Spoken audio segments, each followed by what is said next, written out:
UNESCO ने भारत के किस राज्य को धरोहर पर्यटन का सबसे बेहतर गंतव्य घोषित किया है? ये क्वेश्चन है। तो यूनेस्को ने पश्चिम बंगाल को धरोहर पर्यटन का सबसे बेहतर गंतव्य घोषित किया है। पश्चिम बंगाल के यूनेस्को विश्व धरोहर स्थल जैसे कि शांति निकेतन 2023 में जो रहा, दार्जिलिंग हिमालय रेलवे 1999 में रहा, सुंदरबन राष्ट्रीय उद्यान 1987 में। अब जानते हैं हम यूनेस्को के बारे में। यूनेस्को क्या है? तो यूनेस्को एक विश्व धरोहर को गिनने वाली एक संस्था है जो बताती है किस देश में कितने विश्व धरोहर हैं। स्थापना इसकी हुई थी 16 नवंबर 1945 को। मुख्यालय इसका पेरिस में है, फ्रांस। महानिदेशक आंद्रे अजोले हैं अभी वर्तमान में। सदस्यों की संख्या 193 सदस्य हैं और 11 सहयोगी सदस्य हैं। यूनेस्को की फुल फॉर्म है एजुकेशनल साइंटिफिक कल्चरल ऑर्गेनाइजेशन। अब हम बात करें महत्वपूर्ण करंट अफेयर्स यूनेस्को से संबंधित, तो जिसमें इटली में सबसे ज़्यादा यूनेस्को विश्व धरोहर हैं और इटली में विश्व धरोहर की संख्या है 60 यूनेस्को विश्व धरोहर इटली में है, जबकि चीन में 59 यूनेस्को विश्व धरोहर हैं, जबकि भारत में 43 विश्व धरोहर हैं। 2024 में असम राज्य के मोइदम को भारत का 43वां यूनेस्को विश्व धरोहर स्थल घोषित किया गया। 2023 में कर्नाटक का होयसला था, वो 42वां भारतीय स्थल बना और 2023 में ही कर्नाटक का होयसला मंदिर 42वें स्थल के साथ में अपनी प्रेजेंटेशन देता है। अगर हम बात करें यहीं पर भारत में सबसे पहले कौन था यूनेस्को में शामिल होने वाला, तो भारत का पहला यूनेस्को करीब 4 थे, जिसमें 1983 में महाराष्ट्र की अजंता गुफा और उसके बाद एलोरा गुफा, ताजमहल आगरा और उत्तर प्रदेश में आगरा का किला जिसे हम लाल किला भी बोलते हैं। ये विश्व धरोहर 1983 में शामिल होने वाले पहले 4 स्थल थे। यूनेस्को के द्वारा केरल के कोकीझाड़ को भारत के पहले साहित्यिक शहर के रूप में भी मान्यता प्रदान दी गई है। भारत ने यूनेस्को की विश्व विरासत सूची 2024-25 के लिए मराठा सैन्य परिदृश्य को नॉमिनेट किया है। वहीं गुजरात का गरबा नृत्य यूनेस्को की अमूर्त सांस्कृतिक विरासत सूची में शामिल किया गया है।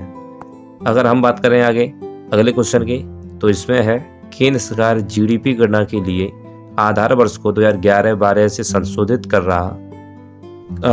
करके क्या करेगी? तो इसका होगा 2011-12 के लिए, तो सरकार जीडीपी गणना के लिए आधार वर्ष को 2011-12 को मानकर 2022-23 संशोधित करेगी। इस बदलाव का उद्देश्य है भारत की अर्थव्यवस्था में बदलावों को बेहतर ढंग से दर्शाना और आर्थिक नीति निर्माण के लिए अधिक सटीक आधार प्रदान करना। आधार वर्ष वह वर्ष होता है जिसके मुकाबले दूसरे सालों के आंकड़ों की तुलना की जाती है। जीडीपी की बात कर लें तो इसकी फुल फॉर्म है ग्रॉस डोमेस्टिक प्रोडक्ट। जीडीपी किसी देश में एक निश्चित अवधि उत्पादित सभी वस्तुओं और सेवाओं के मौद्रिक मूल्य को मापता है। यह किसी देश की आर्थिक गतिविधि का सबसे ज़्यादा इस्तेमाल किया जाने वाला मापक है। किस देश या कौन सा देश क्या कमा रहा है, कितना कमा रहा है, ये यहाँ पर आकलन करता है। अगला क्वेश्चन है हमारा, भारत का कौन सा शहर 20वीं एशियाई महिला हैंडबॉल चैंपियनशिप 2024 की मेजबानी कर रहा है? तो ये है नई दिल्ली। 3 दिसंबर 2024 को नई दिल्ली में शुरू हुई है हैंडबॉल प्रतियोगिता। यह पहली बार भारत एशियाई महिला हैंडबॉल चैंपियनशिप की मेजबानी कर रहा है, एशिया में पहली बार। और यह चैंपियनशिप हर 2 साल में आयोजित की जाती है। दक्षिण कोरिया चैंपियनशिप में सफल टीम है जिसने इससे 16 बार जीता है। इसका आयोजन एशिया हैंडबॉल महासंघ के द्वारा किया जाता है। आगे बात करें हम एशिया हैंडबॉल महासंघ है क्या, तो ये एशियाई हैंडबॉल महासंघ एशिया में हैंडबॉल खेल का शासी निकाय है। इसका गठन 26 अगस्त 1974 को हुआ था। सदस्य देश इसमें 40 हैं। मुख्यालय इसका दक्षिण सुराह यानी कुवैत में है। आगे हम बात करें महत्वपूर्ण करंट अफेयर से स्पोर्ट्स से, तो पीवी सिंधु लक्ष्य सेन ने 2024 में सैयद मोदी इंटरनेशनल चैंपियनशिप का खिताब जीत लिया है। वहीं पर नाडा ने डोपिंग उल्लंघन के लिए बजरंग पुनिया को 4 साल के लिए निलंबित कर दिया है, ये खेल नहीं सकेंगे।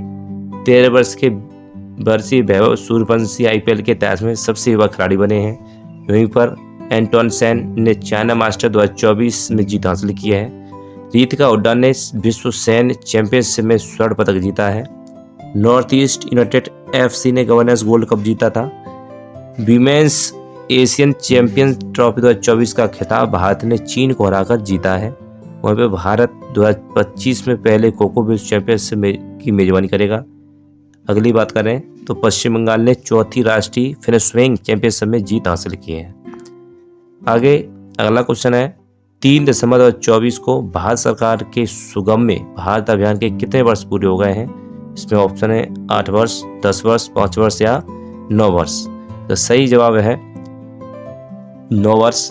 दिव्यांग व्यक्तियों के लिए भारत सरकार के प्रमुख कार्यक्रम सुगम्य भारत अभियान ने 3 दिसंबर 2024 को 9 साल पूरे किए हैं। सुगम्य भारत अभियान 3 दिसंबर 2015 को अंतर्राष्ट्रीय दिव्यांग दिवस के अवसर पर PM नरेंद्र मोदी द्वारा शुरू किया गया था। सुगम्य भारत अभियान का उद्देश्य है पूरे भारत में दिव्यांगजनों के लिए सार्वभौमिक पहुंच प्राप्त करना। 3 दिसंबर को प्रतिवर्ष अंतर्राष्ट्रीय विकलांग दिवस मनाया जाता है, जिसकी थीम समावेशी और टिकाऊ भविष्य के लिए विकलांग व्यक्तियों के नेतृत्व को बढ़ावा देना है। आगे हम बात करें रायतू भरोसा योजना किस राज्य में शुरू की गई है? तो रायतू भरोसा योजना तेलंगाना के मुख्यमंत्री रेवंत रेड्डी ने रायतू भरोसा योजना को शुरू करने की घोषणा की है, जिसके तहत 15,000 एकड़ वार्षिक सहायता का वादा किया गया है। सरकार ने 20,616 करोड़ रुपए का फसल ऋण माफ किया, जिसमें 25.25 लाख किसानों को फायदा हुआ है। प्रमुख योजनाएं 2024 पर एक नज़र डालें तो संकल्प पहल हिमाचल प्रदेश द्वारा चलाई गई योजना है। PM E-ड्राइव योजना बाहरी उद्योग मंत्रालय द्वारा चलाई गई है। वहीं पर वृंदावन ग्राम योजना मध्य प्रदेश द्वारा चलाई गई है। मुख्यमंत्री सुख शिक्षा योजना हिमाचल प्रदेश द्वारा, वहीं सुमंत्रा योजना उड़ीसा के द्वारा, मुख्यमंत्री महिला सम्मान योजना दिल्ली के द्वारा। वहीं पर बात करें अपना विद्यालय कार्यक्रम वो भी हिमाचल प्रदेश के द्वारा, गृह लक्ष्मी योजना कर्नाटक, अभय हस्तम कार्यक्रम तेलंगाना और विश्वकर्मा पेंशन योजना राजस्थान के द्वारा चलाई गई है। आगे बात करें तेलंगाना के बारे में जान लें। तेलंगाना एक आंध्र प्रदेश से कटा हुआ एक राज्य है। इसकी स्थापना 2 जून 2014 को हुई। राजधानी हैदराबाद है। राज्यपाल यहाँ के जिष्णुदेव वर्मा हैं। मुख्यमंत्री A रेवंत रेड्डी हैं। विधानसभा की 119 सीटें हैं। विधान परिषद की बात करें तो 40 हैं, जो कि विधान परिषद सिर्फ 6 राज्यों में है। राज्यसभा की 7 सीटें हैं और लोकसभा की 17 सीटें हैं। इसकी लोकेशन आपको यहाँ पर दिखेगी, जो कि आंध्र प्रदेश से अलग किया गया था सन 2014 में। तेलंगाना के बारे में कुछ करंट अफेयर्स हैं। जैसे कि राष्ट्रीय उद्यान की बात करें तो इसमें राष्ट्रीय उद्यान कासु ब्रह्मान रेड्डी नेशनल पार्क जो हैदराबाद में बना हुआ है, महावीर हरिना वनस्थली नेशनल पार्क जो रंगारेड्डी में, और नगवानी नेशनल पार्क है वो रंगारेड्डी। टाइगर रिजर्व की बात कर लें तो नागार्जुन श्रीशैलम टाइगर रिजर्व भारत का सबसे बड़ा टाइगर रिजर्व है। अमरावती टाइगर रिजर्व, कवल टाइगर रिजर्व। और अगर जो वहाँ की GI टैग की बात करें तो तंदूर लाल चना, हैदराबाद की लाख की चूड़ियाँ, वारंगल दरी, निर्मल पेंटिंग, पुटप्पका तौलिया रूमाल। और हम प्रमुख झीलों की बात करें तो हुसैन सागर झील, दुर्गम चेरुवु झील, अलवल झील, भद्रकाली झील यहाँ की प्रमुख झीलें हैं। अगला क्वेश्चन हमारा भारत का पहला वर्टिकल लिफ्ट रेल ब्रिज किस राज्य में बनाया गया है? तो ये बनाया गया तमिलनाडु। भारत की मुख्य भूमि को रामेश्वर द्वीप से जोड़ने वाला भारत का पहला vertical lift rail bridge new Pamban bridge बनकर हो गया है। वर्टिकल लिफ्ट रेल ब्रिज एक ऐसा पुल होता है जिसके बीच में वाला हिस्सा ऊपर उठाया जा सकता है, जिससे यहाँ पर जो ट्रैफिक है समुद्री मार्ग वो न लगे। यह तमिलनाडु के मंडपम को रामेश्वर से जोड़ता है। इस रेल ब्रिज रेल विकास निगम लिमिटेड यानी RVNL ने बनाया है। इस पुल की लंबाई 2.7 किलोमीटर है। इस पुल को बनाने में करीब 550 करोड़ रुपए की लागत आई है। इस पुल को बनाने का काम नवंबर 2019 में शुरू हुआ था। यह पुल समुद्र के ऊपर बना हुआ है। अगर हम बात करें 2024 में प्रथम क्या क्या हुआ है तो भारत का पहला आयुर्वेदिक कैफे नई दिल्ली में खोला गया। वहीं पर भारत के पहले स्किल इंडिया सेंटर का उद्घाटन संबलपुर उड़ीसा में।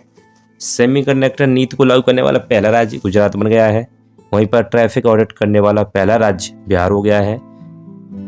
UGC लागू करने वाला पहला राज्य है उत्तराखंड। स्पेस में सर्वाधिक समय बिताने का रिकॉर्ड ओलेग कोनन को जो रूस के हैं। भारत का यूपीआई स्वीकार करने वाला पहला यूरोपीय देश फ्रांस है। वहीं भारत सेना की पहली महिला सूबेदार प्रीति रंजक मध्य प्रदेश से हैं। जाति जनगणना शुरू करने वाला दूसरा राज्य हो गया है आंध्र प्रदेश। यहीं पर भारत की पहली सौर ऊर्जा संचालित नाव की शुरुआत सरयू नदी उत्तर प्रदेश में है। भारत की पहली 100% इलेक्ट्रॉनिक बाइक टैक्सी की शुरुआत असम में। और वहीं पर पीएम विश्वकर्मा योजना लागू करने वाला पहला यूटीए बन गया है जम्मू कश्मीर। भारत का पहला गर्ल्स सैनिक स्कूल की शुरुआत मथुरा में उत्तर प्रदेश में हुई है। देश का पहला डार्क स्काई पार्क पेंच टाइगर रिजर्व जो कि महाराष्ट्र में है। आगे अगली सुर्खी की बात करें तो अगली सुर्खी है, भारत में किस कंपनी ने ऐप के माध्यम से देश में पहली जल परिवहन सेवा शुरू की है? तो भारत ने जल परिवहन सेवा शुरू की है उबर ने। जम्मू कश्मीर के श्रीनगर शहर में स्थित डल झील पर शिकरा की बुकिंग के साथ भारत में अपनी पहली जल परिवहन सेवा शुरू की है। शिकारा एक तैरता घर या हाउस बोट होता है। श्रीनगर में शुरू की गई सेवा उबर कंपनी द्वारा एशिया में शुरू की गई पहली ऐसी सेवा है जो ऐप से आप ऑनलाइन बुक कर सकते हैं। डल झील के बारे में जान लें तो जम्मू कश्मीर के श्रीनगर में स्थित है। यह बुलर झील के बाद जम्मू और कश्मीर में दूसरी सबसे बड़ी मीठे पानी की झील है। डल झील, जिसे कश्मीर के मोट का गहना भी कहा जाता है, 3 तरफ से पीर पंजाल पहाड़ों से घिरी हुई है और झील की तटरेखा की लंबाई 15.5 किलोमीटर है। अगर अगले क्वेश्चन की बात करें तो Oxford word of the year 2024 किसे घोषित किया गया है? तो ये ब्रेन रोट के लिए क्या गया है?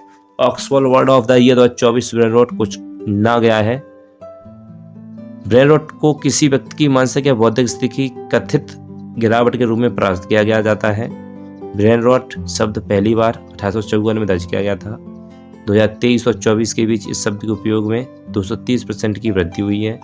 ऑक्सफोर्ड यूनिवर्सिटी इंग्लैंड के ऑक्सफोर्ड शहर में स्थित है, ये भी अधिक जानकारी में था। किस राज्य ने रातापानी या बैरड को टाइगर रिजर्व घोषित करने की अधिसूचना जारी की है? तो ये टाइगर है, तो ये जो है वो है मध्य प्रदेश। मध्य प्रदेश सरकार ने रातापानी या बैरड को टाइगर रिजर्व घोषित करने की अधिसूचना जारी की है। यह मध्य प्रदेश के रायसेन और सीहोर जिले में स्थित है। यह मध्य प्रदेश का 9वां टाइगर रिजर्व है।